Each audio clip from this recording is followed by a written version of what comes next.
দেখো, লোটে মাছের পকোড়াটা কী করে বানাতে হয় অনেকেই কিন্তু জানে না।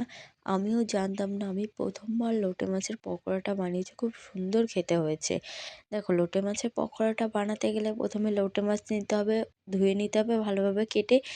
কেটে নেওয়ার পর ওর মধ্যে নুন, হলুদ, রসুন, আদা, জিরে পেস্ট করে কাঁচা লঙ্কা দিতে হবে। তারপরে ওর মধ্যে আমি ছোটো চামচের 4 চামচ কর্নফ্লাওয়ার দিয়ে দিয়েছি।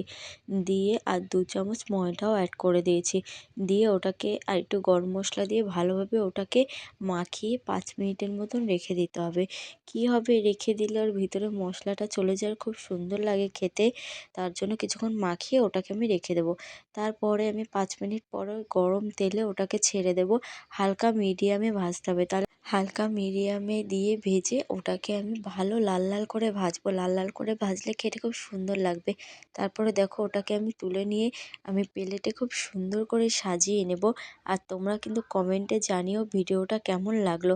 আমি কিন্তু ফার্স্ট টাইম বানিয়েছি এই পকোড়াটা, আমার কাছে তো খুবই সুন্দর লেগেছে। তোমরাও চাইলে বাড়িতে ট্রাই করে দেখতে পারো, খুবই সুন্দর লাগবে। ভিডিওটা এই পর্যন্ত, ভালো লাগলে একটা লাইক আর কমেন্ট করে দিও। বাই বাই, সবাই ভালো থেকো।